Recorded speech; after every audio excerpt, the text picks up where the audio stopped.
Que continúa la gira del presidente Boric por los Estados Unidos, una instancia donde abordó el conflicto en el Medio Oriente con Joe Biden, luego de que el gobierno llamara a informar al embajador de Chile en Israel, además la situación de Gaza, aumentando los roces entre ambas naciones. Queremos profundizar en este tema y ya nos acompaña aquí en el estudio Pablo Cabrera, consejero del Centro de Estudios Internacionales de la Universidad Católica y además ex embajador de nuestro país en el Reino Unido. ¿Cómo está, Pablo? Bienvenido. ¿Cómo te va, Davor? Gusto saludar. Bueno, lo primero, ¿cómo observa esta reunión que tuvo ayer el presidente Boric con el presidente Joe Biden, nada menos que allí en el Salón Oval en la Casa Blanca? Positiva. Creo que Chile esté en la órbita internacional es importante, más con uno de los países que está marcando la agenda. Y creo que eso es muy importante, poder conversar sobre los diferentes tópicos en un momento de bastante crisis internacional. Pero, de alguna manera, el presidente Boric, viniendo de un país tan pequeño como el nuestro en la esfera internacional, ¿tiene piso para hacer los planteamientos que hizo ayer, donde se refirió al embargo que tiene Estados Unidos sobre Cuba, habló de Venezuela, de los derechos humanos, del conflicto en Israel, criticó el proteccionismo de los Estados Unidos? ¿Tiene piso un país como Chile para hacer estas críticas mirando a los ojos al presidente de la nación más poderosa del mundo? Bueno, en primer lugar, yo no creo que Chile sea un país pequeño. Yo creo que Chile es un país de porte medio. Geográficamente hablando, es más grande que muchos países del Asia, muchos países de Europa. En términos latinoamericanos, es un país pequeño en los términos geográficos.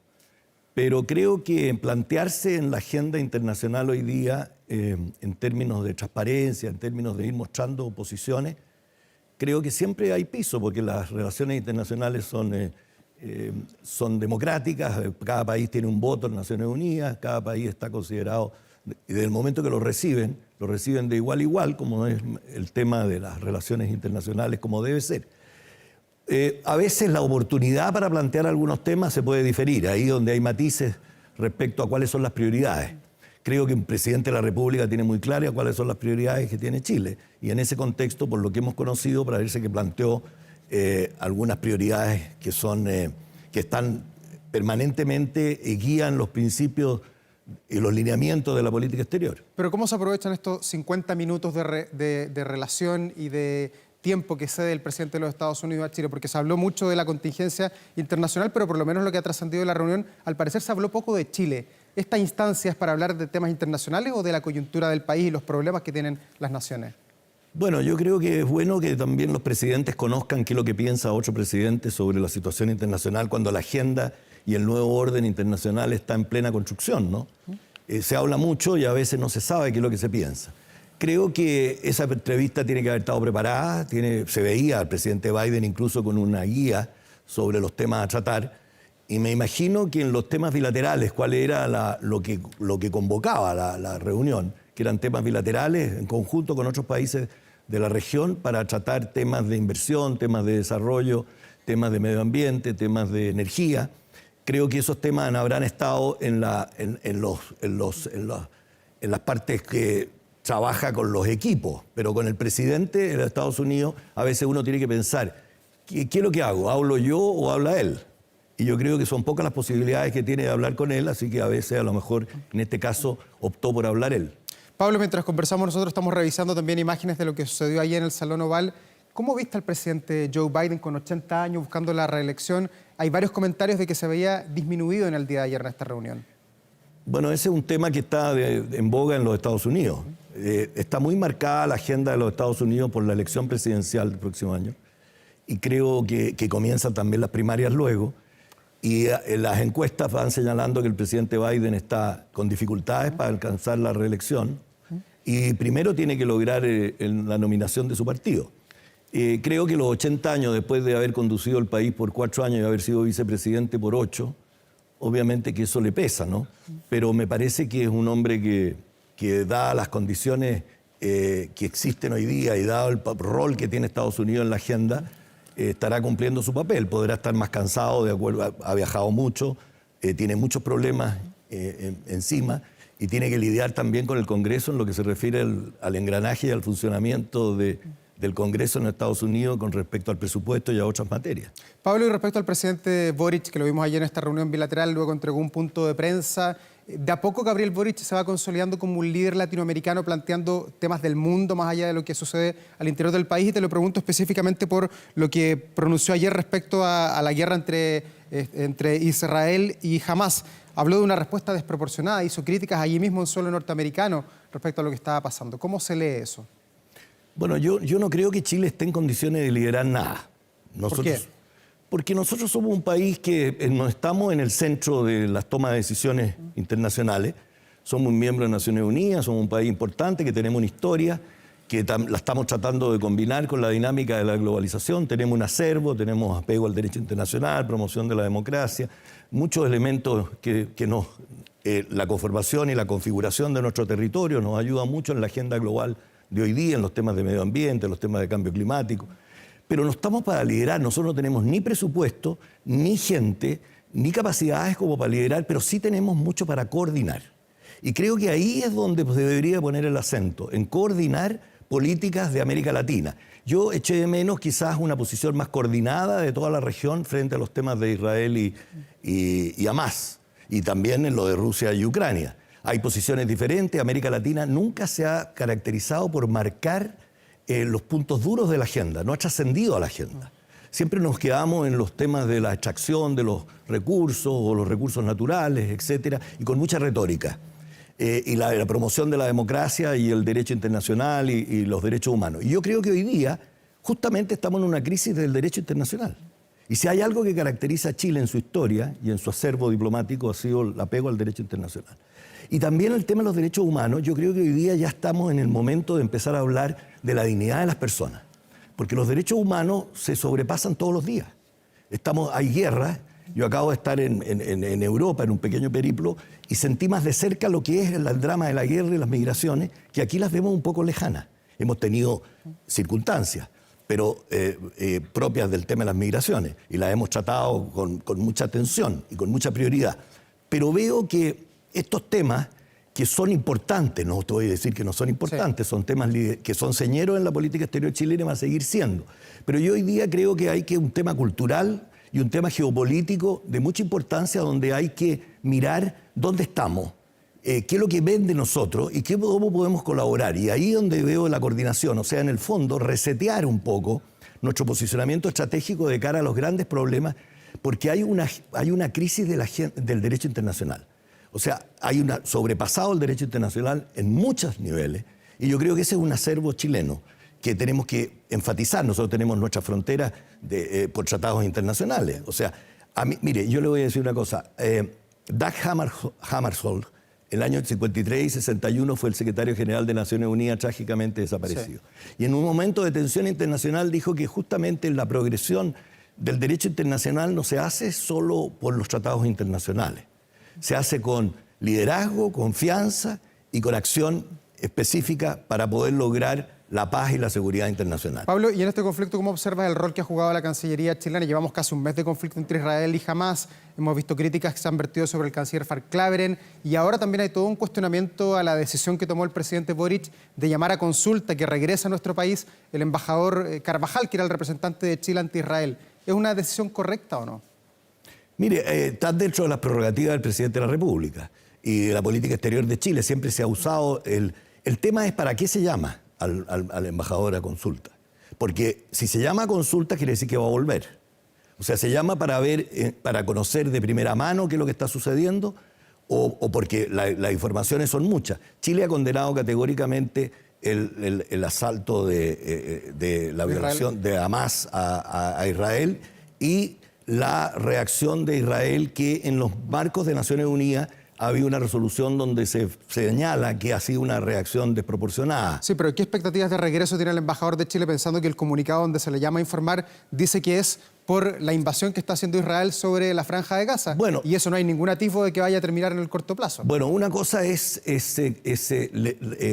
llamar al embajador para siempre, o sea, cancelar la presencia del embajador y dejar al embajador encargado de negocio ad interim, o llamarlo a consulta. La llamada a consulta normalmente son por periodos fijos. Creo que debería volver. Nosotros con Israel tenemos una historia, y creo que con Palestina también. Creo que el tema de Israel y Palestina necesita la concurrencia de los estados y de países que tienen una raigambre importante en la relación con ambos, con el objeto de buscar mecanismos inteligentes para poder definitivamente avanzar en la paz y en el reconocimiento a dos estados, y que exista la existencia de dos estados. Creo que cada cierto tiempo empezar a revivir estos problemas y ponerle algún énfasis especial, particular, creo que hoy día se aconseja una acción mucho más colectiva, una acción de reflexión, una acción de consulta con los países, ojalá la región latinoamericana teniendo una posición común frente a lo que está sucediendo, porque es una tragedia lo que está sucediendo. Yo veía, en Europa hay una discusión enorme, los tienen muy cerca, porque tienen dos guerras, y tres incluso, porque sí, la del África es muy cerca también, y otras más. Y creo que una solución inteligente es la que llama hoy día, la que convoca, o la que debería convocar. Creo que hoy día estamos en un mundo, mucha gente cree que está viviendo en un mundo que no es. Hablan como que si existiera un mundo, la percepción y la realidad es muy distinta, y creo que una depende de la otra o una influencia a la otra. Y creo que por ahí debe ir la reflexión, porque el reseteo de las relaciones internacionales o el posicionamiento estratégico frente a las prioridades han cambiado mucho. Hoy día, después del COVID, después de la guerra de Ucrania y Rusia, después de que la explosión de la guerra, cuando explota la guerra, ahora con esta guerra, y también con el desafío de la inteligencia artificial, pareciera que algunos no quieren salir de su caverna y a buscar aires nuevos y a encontrar figuras y enfrentar la realidad, una realidad que es tremenda, es una realidad dramática de crisis humanitaria. Por eso hablo del derecho, más bien de la dignidad de las personas, que los derechos humanos. Los derechos humanos en Naciones Unidas en el año 48, en los cuales Chile tuvo una participación destacadísima con un diplomático chileno, don Hernán Santa Cruz, y ha sido señero en la política exterior nuestra. Creo que pudimos acordar la Declaración de Derechos Humanos por los derechos políticos, sociales y económicos de las personas, pero no por la dignidad de las personas. Se estaba saliendo de una guerra. Hoy día estamos en otro tipo de guerra, y la dignidad de las personas es la que vale, y eso vale para todo el mundo. Pablo, ese debería ser el lenguaje, un diálogo distinto. Sí, y en esta nueva reconfiguración del mundo que usted que nos describe después del COVID, y quiero volver al mismo punto, ¿tiene sentido llamar a consulta al embajador de Chile presente en Israel? Pensando, y uno se podría preguntar que con esto Chile de alguna manera pierde la posibilidad de tener a alguien de confianza de Chile con sus propios ojos, monitoreando el conflicto, informando a la Cancillería chilena. Hoy día nos vamos a enterar por el diario, por segundas líneas, por algo que le contaron probablemente a otros diplomáticos. ¿Perdemos una oportunidad pensando en el rol que quiere jugar el presidente Boric al mandar a buscar a nuestros representantes? Le voy a contestar, Davor, con las mismas palabras suyas.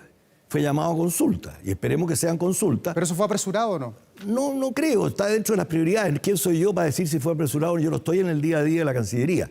Tengo alguna experiencia en cuanto a lo que es el ejercicio de la diplomacia. ¿Y qué significa llamar a consulta? ¿Qué hace el embajador? Bueno, a recibir instrucciones, yo creo. A ver dónde debe poner el énfasis, cuál es la posición, cómo ve verdaderamente la acción de Hamas, si tiene alguna salida, una unidad entre lo que es la Cisjordania y lo que es el gobierno de Palestina con los de Hamas. ¿Cuánto tiene respaldo? ¿Sabe cuál es el problema aquí? Que es peligroso, y ahí yo podría darle valor a las consultas. Es que se vaya a entender como un reconocimiento implícito a Hamas. Y yo creo que el reconocimiento a Hamas es lo que está buscando Hamas. Si usted ve la respuesta de Hamas a la acción de Chile y de Colombia y de Bolivia, es que busca reconocimiento internacional y se plantea casi como una entidad internacional de reconocimiento, que es lo que le hace Rusia y que le hace otros países, ¿no es cierto? Lo que hace Irán, sobre todo. O sea, nosotros estamos hoy día en un mundo desordenado. Yo creo que el orden y la estabilidad del mundo pasó. Yo creo que la técnica, estamos en la edad de la tecnología, de la técnica, donde la técnica no tiene objetivo, funciona. Y esto no lo digo yo, lo dicen algunos ensayistas, filósofos conocidos, internacionales. Pero creo que eso nos debe hacer reflexionar, invitar a reflexionar, y por dónde va el camino, y por dónde se insertan las consultas de un embajador, y cuál es la labor de la diplomacia en este contexto. Pablo, ¿y el llamar a consulta no es de alguna manera también el primer paso para eventualmente romper relaciones diplomáticas con un país? Se lo pregunto por todas las divergencias que ha habido entre representantes de Israel acá en Chile con el presidente Boric. Desde aquel día en que el presidente Boric no lo recibió en el Palacio de la Moneda, la tensión ha estado instalada en esa relación que explota ahora literalmente con la guerra. ¿Podríamos estar a puertas de un rompimiento de las relaciones diplomáticas, o ese no es un escenario para un país como Chile, pensando en la importancia? Bueno, yo creo que no debería ser el escenario para un país como Chile. Y yo creo que es importante mirar los contextos y la historia. A veces estamos muy inmersos en una vorágine de noticias y de situaciones internacionales de desorden que no nos hace mirar un poquito cuál es la historia, cuáles los contextos. A veces se habla mucho sin contexto, se hacen relatos sin contexto. Y yo creo que la relación de Chile con Israel es una relación muy importante. Y se da también que nosotros tenemos una relación, las dos comunidades, tanto palestina como israelita, en el mundo. Nosotros estamos en la escala arriba del número de esas comunidades. De colonias, son muy grandes acá. Que tienen una relación muy fluida entre ellos. Y yo creo que eso es lo que deberíamos de proponer nosotros desde una perspectiva condenando los actos atroces y las violaciones atroces, pero también tenemos que condenar lo que son los escudos humanos, lo que son las maneras, las metodologías que tienen. O sea, una cosa es prevenir los riesgos y otra cosa es manejarse frente a las circunstancias. Entonces, eso es un tema que está también en boga hoy día y que los diplomáticos deben medir y deben evaluar. No tenemos el mismo escenario de Guerra Fría. Tenemos un escenario, por eso yo nombré el de las instituciones tradicionales intermediarias han perdido su impronta un poco, incluida la diplomacia, por el hecho al fragor de los cambios, ¿no es cierto?, de lo líquido de la situación. Y creo que nosotros tenemos que trabajar con seriedad y tiene que haber un grupo de personas para trabajar en esto. Fíjese que yo leía ayer un informe sobre las relaciones de Europa con China, por ejemplo. Y uno de los temas que salía, me llamó la atención, es que se hace una autocrítica de Europa, es la falta de expertos que ellos tienen para conducir la relación con China y conocer más de las otras culturas. Yo creo que el escenario internacional, la agenda internacional está marcada hoy día por el factor de la cultura y la geopolítica. Y creo que la cultura es tremendamente importante para entender y ponerse en los zapatos del otro, lo que se llama la empatía. Y la empatía en el derecho internacional y en las instituciones internacionales es muy importante porque sin eso ni siquiera vamos a cumplir el hilo conductor de lo que son las relaciones internacionales que busca la paz y la seguridad, que es el derecho internacional y el respeto al derecho internacional. Pablo, lo último, y apelando a su experiencia de la observancia que tienen permanente desde el centro en lo que pasa en el resto del mundo, ¿se puede encontrar una solución en el corto plazo al conflicto entre Israel y Hamas? Y lo otro, ¿esa solución considera a Benjamín Netanyahu y a Mahmoud Abbas, o ellos son hoy día parte del problema y deberían ser otros los líderes que intenten buscar un acuerdo? Mire, yo soy optimista y yo siempre he creído que la búsqueda de la paz y de la estabilidad es un hecho y la diplomacia trabaja por eso. Mi impresión es que lo que hay que buscar es que el Estado de Palestina exista. Y para que buscar el Estado de Palestina exista tiene que surgir en otro contexto. Hay que ver verdaderamente cuál es el papel que tiene Hezbollah, porque Hezbollah tiene otra situación, porque está relacionada con el Líbano, está dentro de la organización. ¿Cuál es el papel de Hamas? Hamas está influenciado por la jihad musulmana de lo que era el ISIS, porque se encontraron banderas del ISIS en la allanamiento. Claro. Entonces creo que esto tiene que verse verdaderamente, hacerse una evaluación, que ojalá las consultas del embajador Carvajal sirvan para eso, para poder él que ve in situ cuánto se puede avanzar, porque yo veo que en Europa están trabajando en eso. Están trabajando, pero ahora quizás con retardo también, en todas partes del mundo, pero en la recomposición de las áreas de influencia en el mundo hace que haya países que son disruptivos. Y esto de Irán y de la guerra de Rusia con Ucrania pone una disrupción porque puede favorecer intereses de los estados beligerantes. Porque si ve usted, Rusia tiene una importancia tremenda en el Medio Oriente. Ellos le llaman el cercano Oriente, el Oriente inmediato. Sí. ¿Por qué? Porque todo lo que sucede ahí repercute en ellos, incluso en Israel con la colonia y con los ancestros judíos en Rusia. Tienen hasta representación en la Duma en Rusia. Entonces creo que hay países que son un poco disruptivos, ya disruptivos reconociendo a Hamas como un ente importante de actor o sujeto del derecho internacional, que yo creo que esa es uno de los tremendos problemas que están existiendo y que se deben evaluar también de la región latinoamericana. Nosotros tenemos un posicionamiento de cara al Medio Oriente y de cara al escenario mundial, pero ojalá, dada que no somos capaces todavía de mover la aguja, ojalá buscar una visión colectiva de que la paz y la seguridad internacional y el orden internacional sigan siendo parte del diálogo. porque si no, la confrontación, estamos inmersos en una suerte de conflagración global donde el desorden nos lleva al acogelamiento de los organismos internacionales, nos lleva a las dificultades del comercio internacional. O sea, la diplomacia tiene que jugar y tiene que trabajar. Y usted me pregunta por el Ministerio de Relaciones Exteriores. Ojalá la Dirección de Planificación, los diplomáticos con experiencia. Aquí no sobra nadie. Aquí hay que buscar los mecanismos para decir quién habla por Chile, cómo se habla por Chile hoy. Chile somos todos. Y cuando se habla de políticas de Estado, cuando se habla de tantas cosas, creo que hay que ver verdaderamente cuáles son los retornos tangibles e intangibles en la promoción del interés nacional y en la acción del interés nacional. Yo creo que eso hay un poco de déficit aquí, sobre el tema de los retornos, intangibles e intangibles, de qué es lo que recibimos nosotros con nuestra acción en el campo internacional de cara a los protagonismos o no protagonismos o de cara a la inercia o no inercia. Don Pablo Cabrera, se nos fue el tiempo, quedó harto por conversar. Hay hartas cosas a nivel internacional que están sucediendo. Será para la próxima. Muchas gracias por estar aquí, como siempre. Gracias a ustedes. Gracias, buen día.